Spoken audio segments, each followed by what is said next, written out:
Caríssimos irmãos,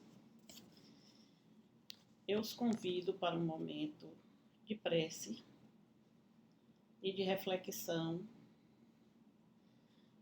nesses momentos que estamos vivendo, nas nossas vidas, no que pretendemos na nossa jornada. Oremos ao Mestre Jesus, solicitando que permita que os espíritos superiores, os espíritos amigos, os mentores do Grêmio Espírita Perseverança e Caridade, os espíritos mentores dos seus trabalhadores, os espíritos mentores dos seus voluntários, dos seus visitantes, seus frequentadores, dos assistidos, enfim, toda a comunidade do GPEC seja neste momento amparada e assistida pela falange de espíritos do bem da equipe de Ismael, para que estejam conosco, nos auxiliando no entendimento dos conhecimentos que vamos discutir, na verdade, né? São coisas que nós já conhecemos. Então, que Jesus nos abençoe e nos permita muita paz e muita luz.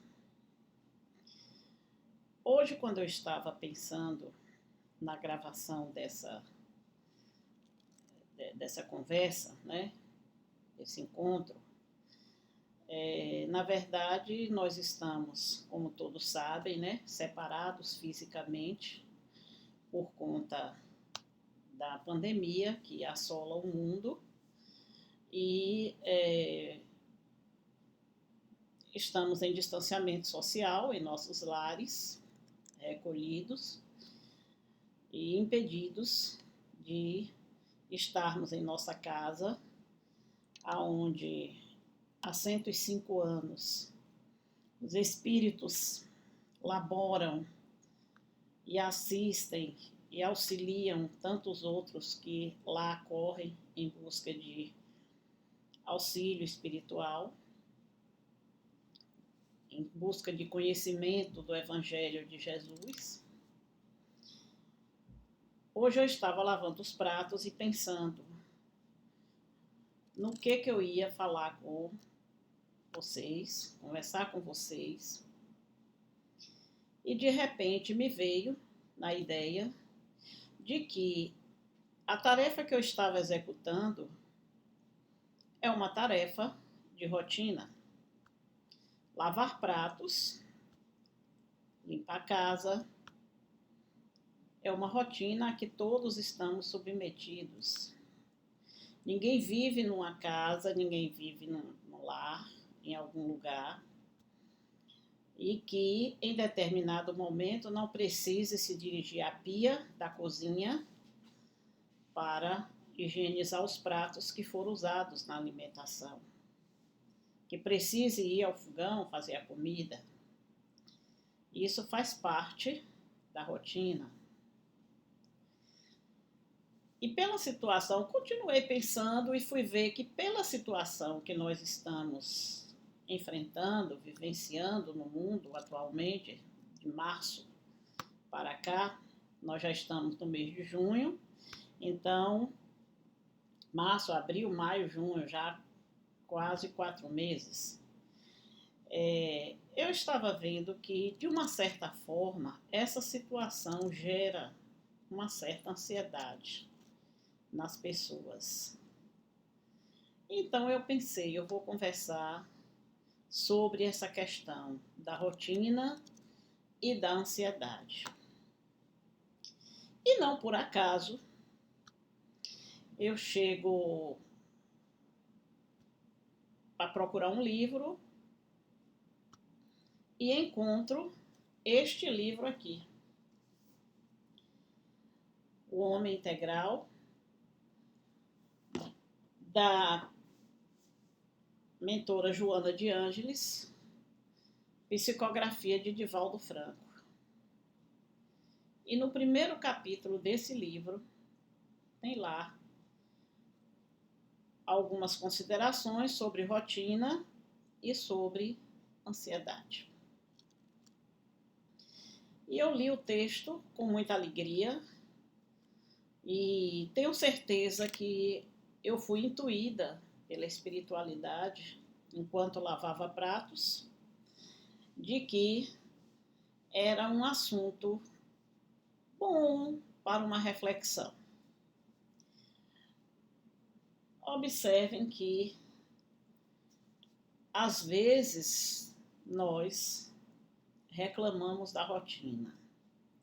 Quantas vezes nós dizemos, mas isso é uma rotina, isso é ruim, mas a gente se esquece que a rotina tem o seu lado bom. E remontando a nossa origem, a nossa vida, nós vamos ver que desde que nós encarnamos aqui no planeta Terra, nós somos submetidos a rotinas, a hábitos que se tornarão rotinas. É assim que o bebê, ele tem a rotina de ser amamentado pela sua mãe. Aí tem a rotina do banho do bebê, tem a rotina da troca de fraldas, depois vai ter a rotina das mamadeiras, depois vai ter a rotina dos brinquedos, da escola, da vizinhança. Tudo são rotinas. Aliás, já dizia Sócrates, lá na Grécia Antiga, ele costumava dizer nas suas aulas, nas suas preleções, que o homem é um animal político.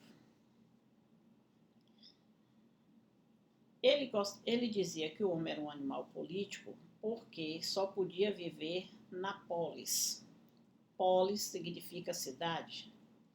Então, que o homem teria que viver na polis, na cidade, em agrupamentos, em grupos.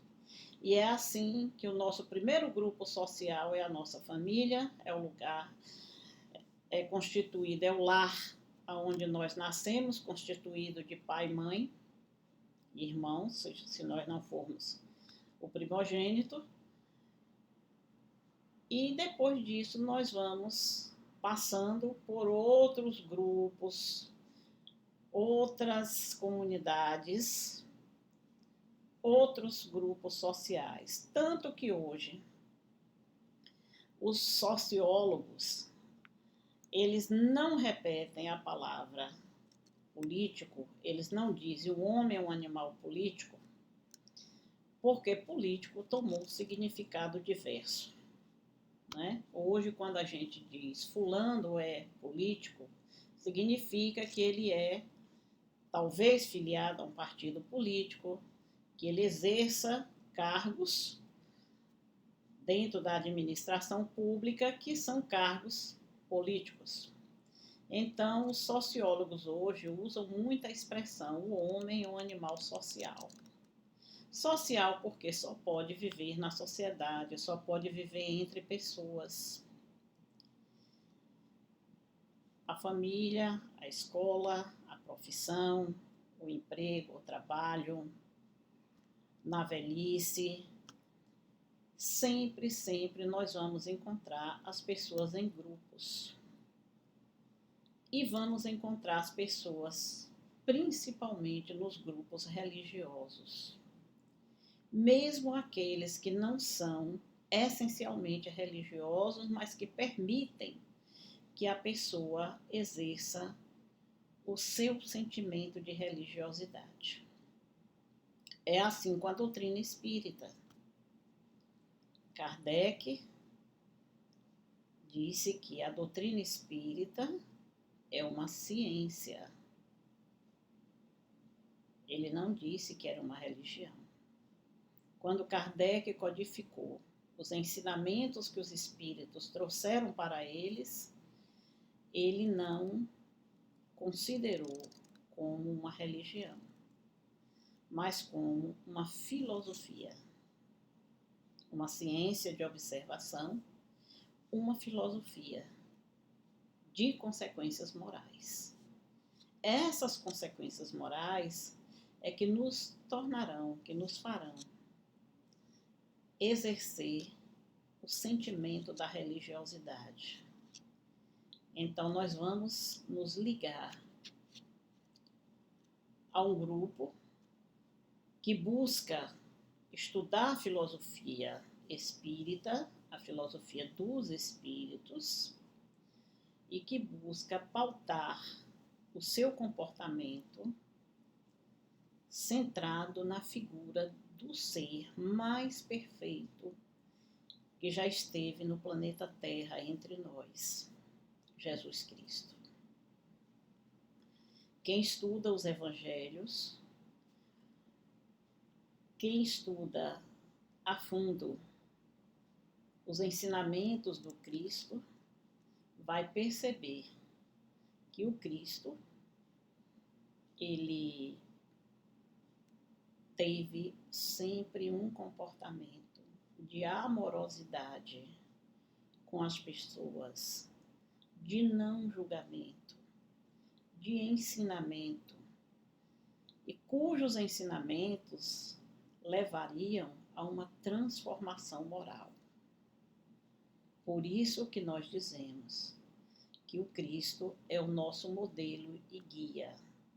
Então, o Cristo Jesus é, há mais de 2000 anos, o Espírito que todas as religiões do mundo citam e seguem. E o que nós podemos pensar é que, enquanto seres que estamos aqui no planeta Terra e buscando na doutrina espírita, sintetizando o pensamento psicológico de diversas correntes, vamos procurar estudar o homem, o ser, e vamos procurar estudar o espírito, a sua origem. Aliás, nós devemos nos lembrar de que Jesus não é só o ideal de homem integral, não é só o nosso modelo e guia. Jesus Cristo é o nosso protetor.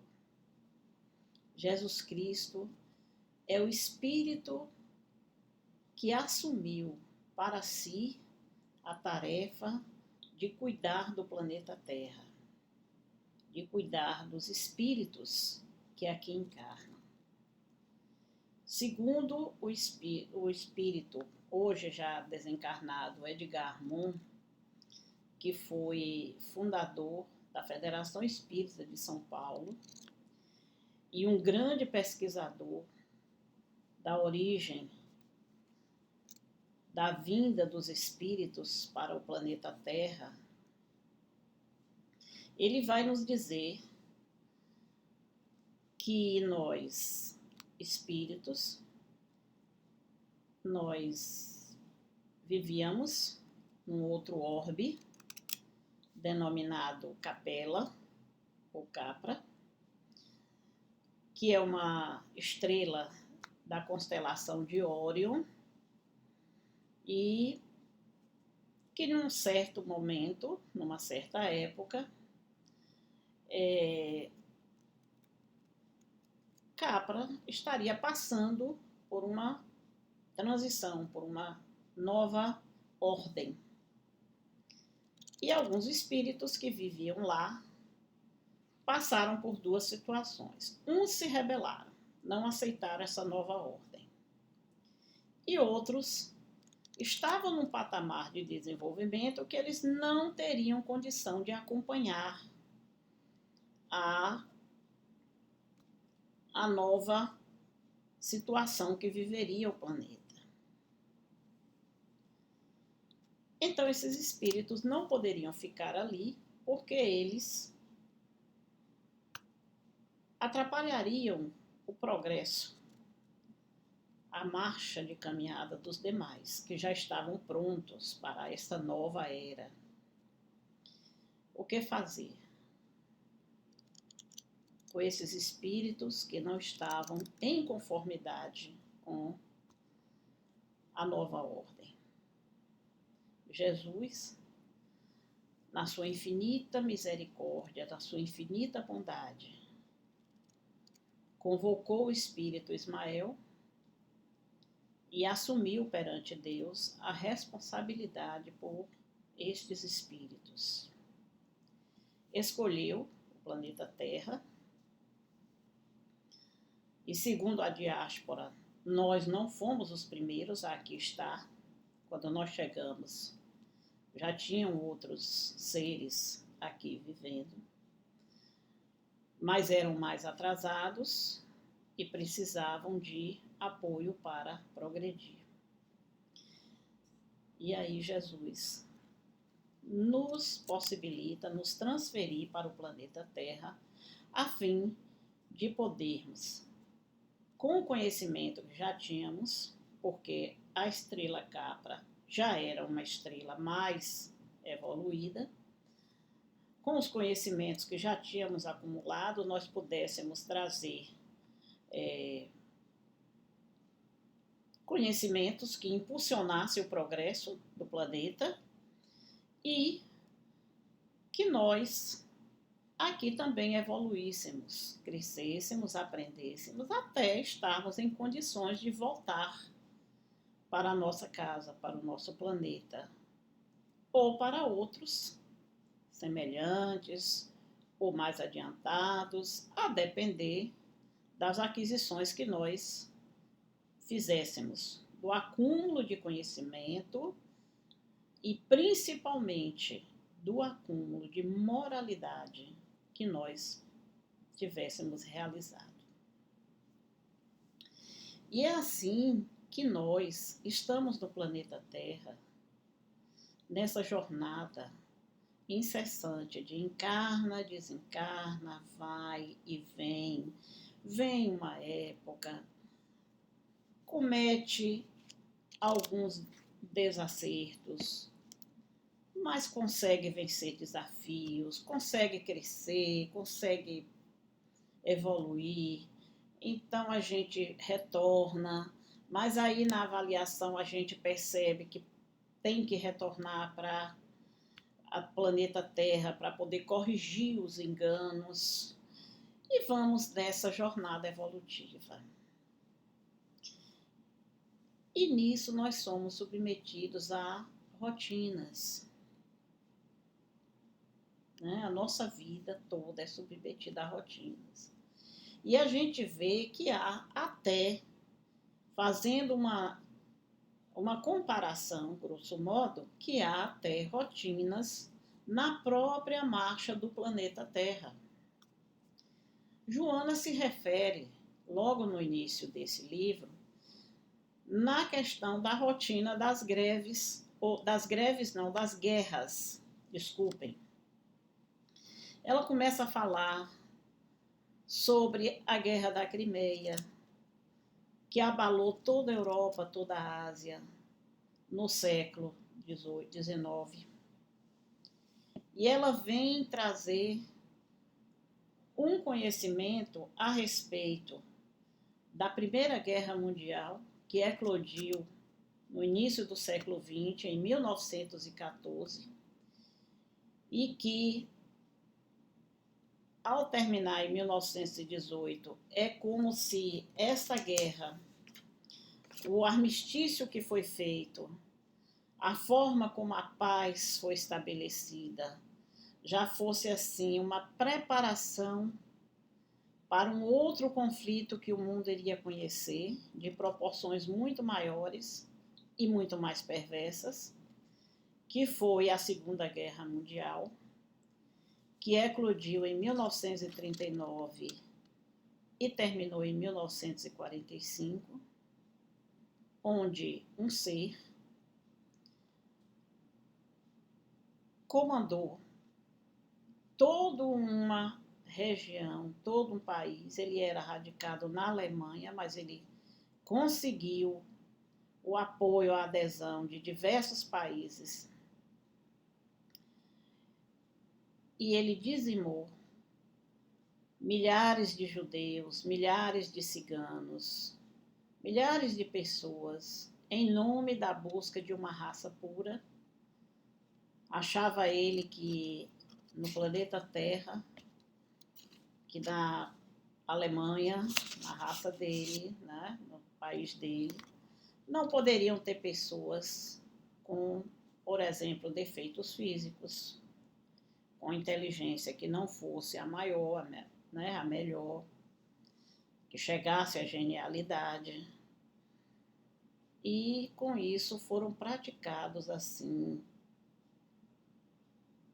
coisas terríveis que até hoje são colocadas em museus, são colocadas em praças, para que ninguém nunca mais se esqueça de tanta dor, de tanto sofrimento, e que isso não se repita nunca mais. Aliás, temos aqui um outro livrinho de Joana, O Pensamento de Joana, aonde ela tem um textozinho que eu gostaria de trazer para vocês, para a nossa reflexão, onde ela diz: a Terra é bendita escola de aprendizagem de valores, valores elevados da vida, e ninguém se movimenta no orbe sem as marcas profundas operadas pelo sofrimento. Então, ou seja, o sofrimento, as dores, as guerras, as coisas que nós vivenciamos durante a nossa encarnação, que nós consideramos muitas vezes como sofrimentos e reclamamos, nós não encaramos como desafios a serem vencidos. Oportunidades de usar a inteligência, de crescer em ética e em moralidade e nos tornarmos melhores como seres humanos.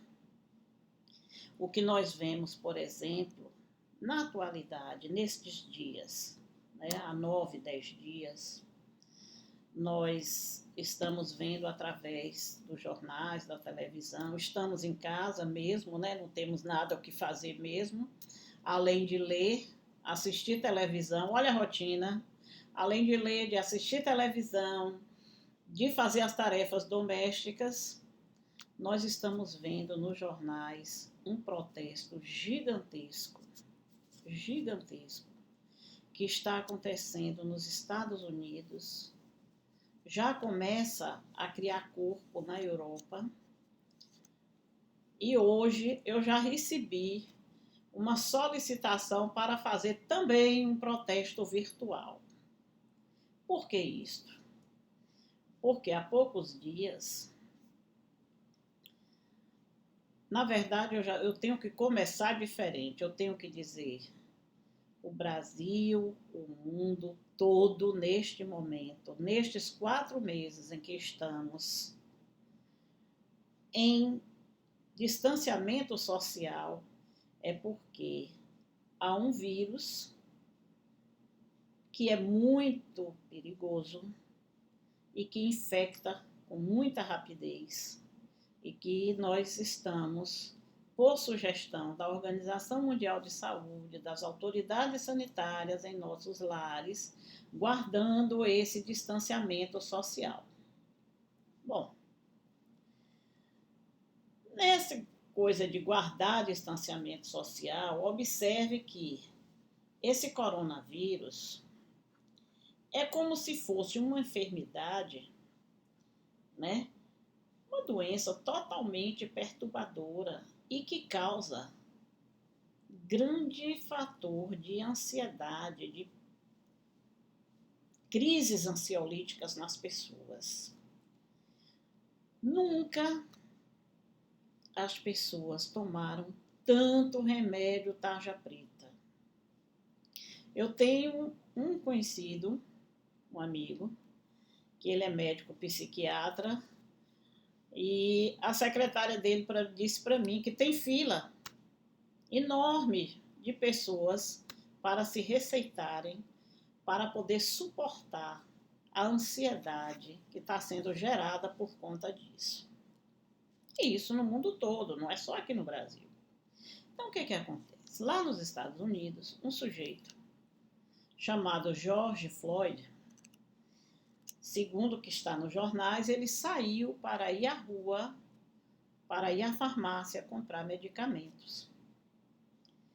Não sei se foi medicamento tarja preta, mas o que se fala é que ele foi à farmácia.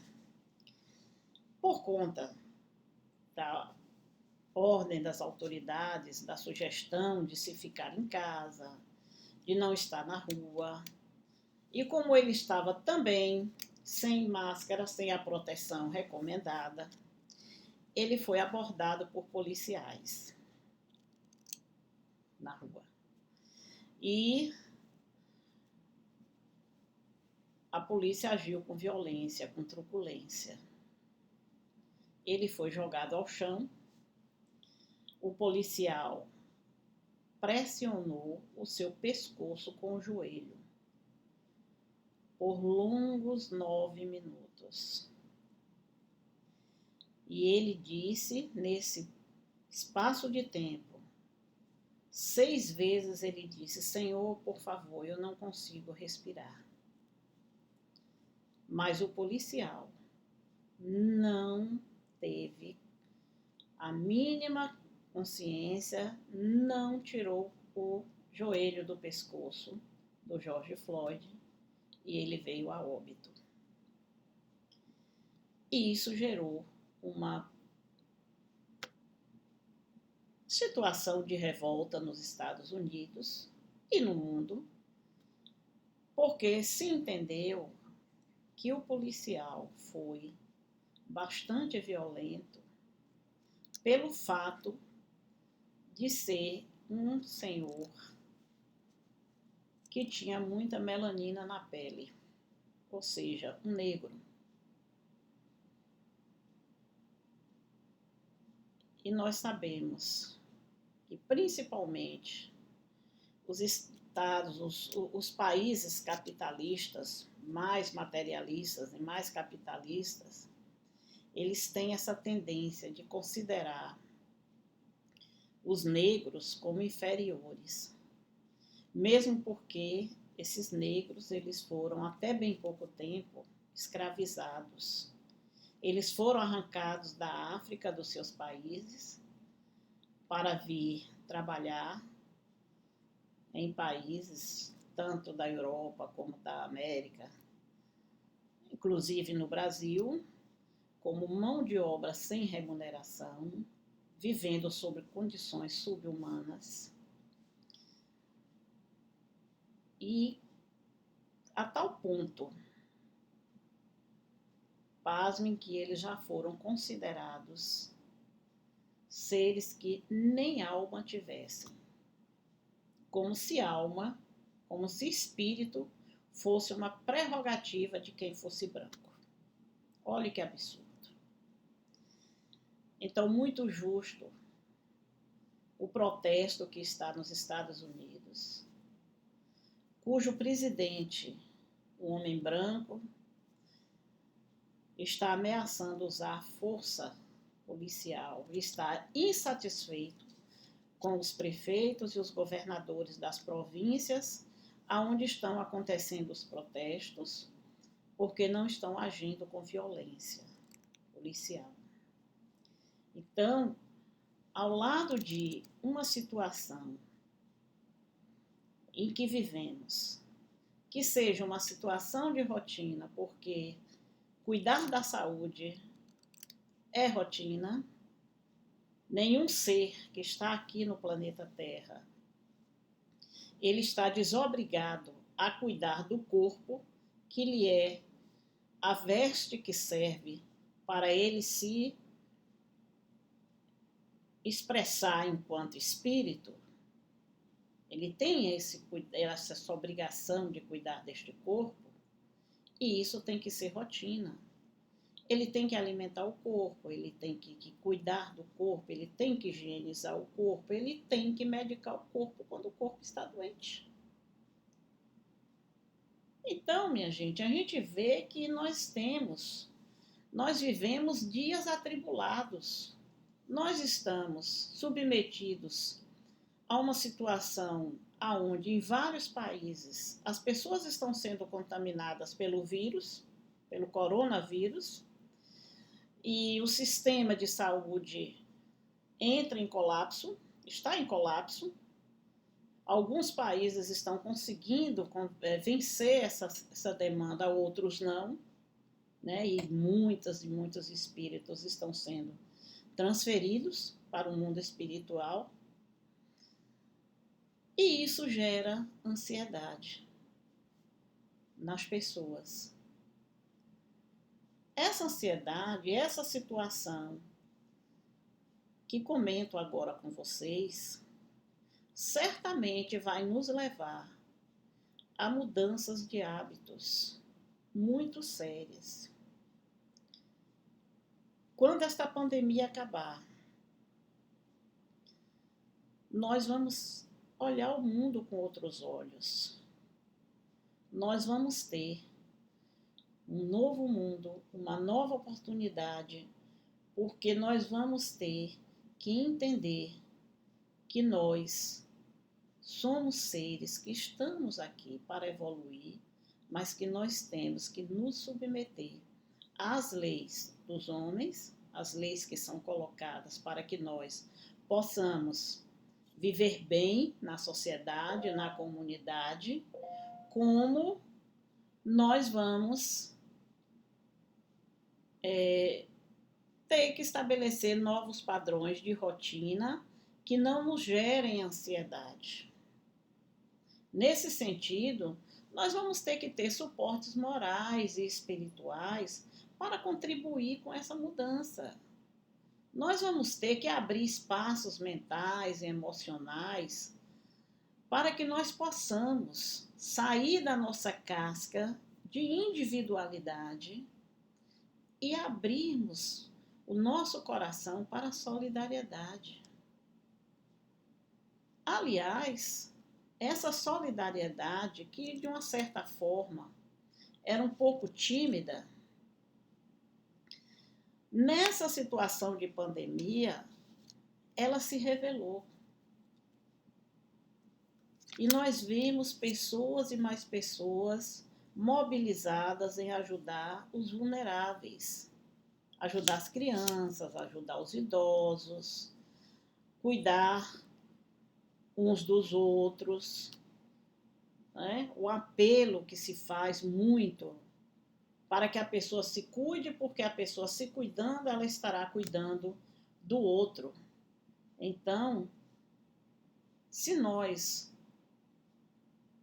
olharmos, como dizia assim, com os olhos de ver, a gente vai perceber que se a ansiedade é uma das características mais habituais, tanto da conduta contemporânea como da atual situação que nós estamos vivendo, nós vamos entender que somente através da fé, da oração, do exercício da solidariedade, da amorosidade com os nossos irmãos, compreendendo que somos todos filhos de Deus, que se estamos todos no planeta Terra, seja de que raça for, seja de que cor for, seja de que classe social for, nós somos todos iguais.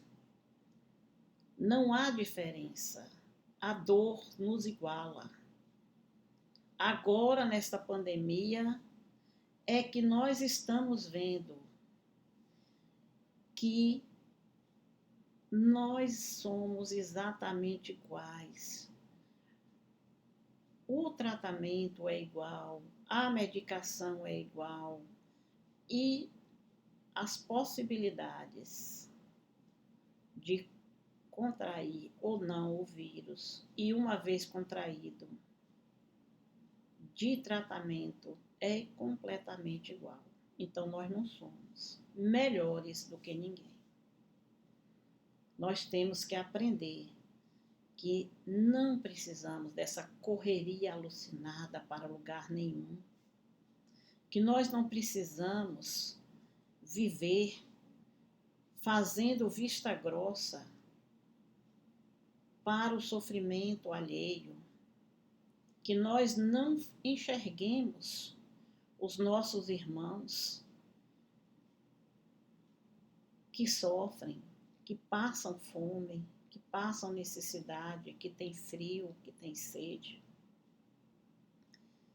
E nós não podemos nos fechar na nossa casquinha egoísta, porque nós precisamos entender que de definitivo mesmo, em realidade, nenhum de nós está seguro enquanto transitamos no corpo físico.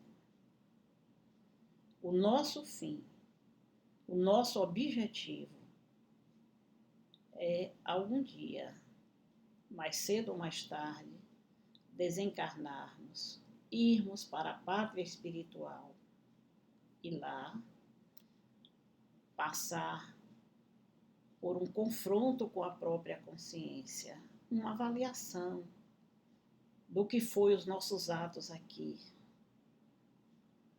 Se fomos egoístas,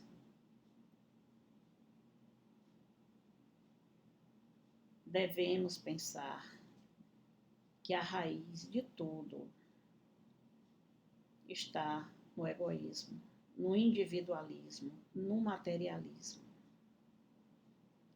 Este é o momento em que nós devemos realmente aproveitar o tempo para refletir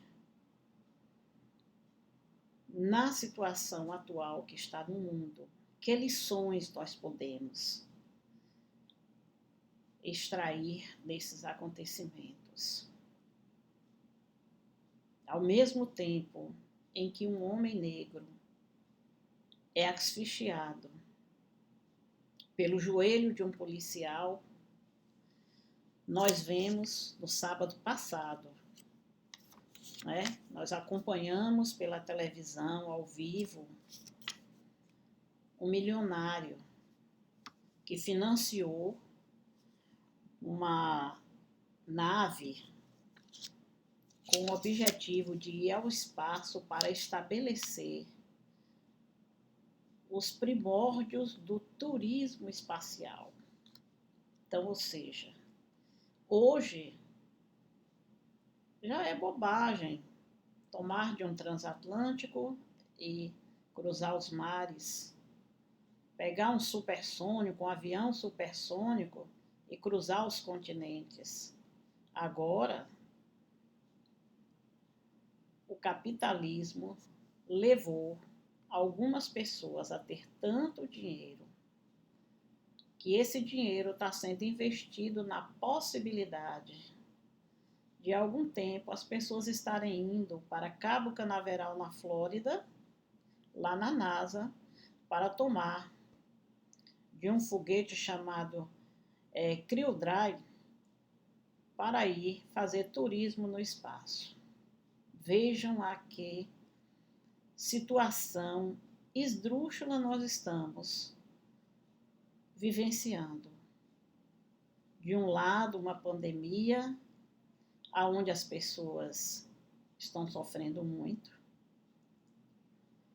e do outro, um esbanjamento e ainda uma situação de individualismo, de egoísmo, de hedonismo, de isolar, esquecer que existem seres no mundo que precisam muito mais de amparo, de amor e de carinho.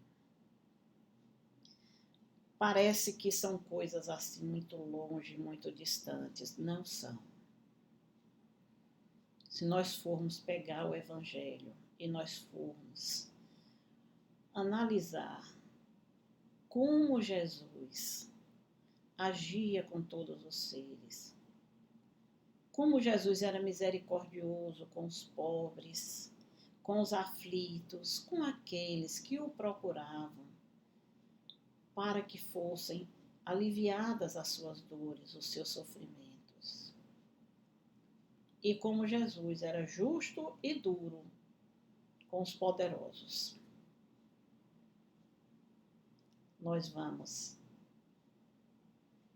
parar as nossas reflexões por aqui e esperamos ter uma outra oportunidade para conversarmos a respeito disso aí. Sigamos a nossa rotina, reflexionando que não precisamos construir ansiedades.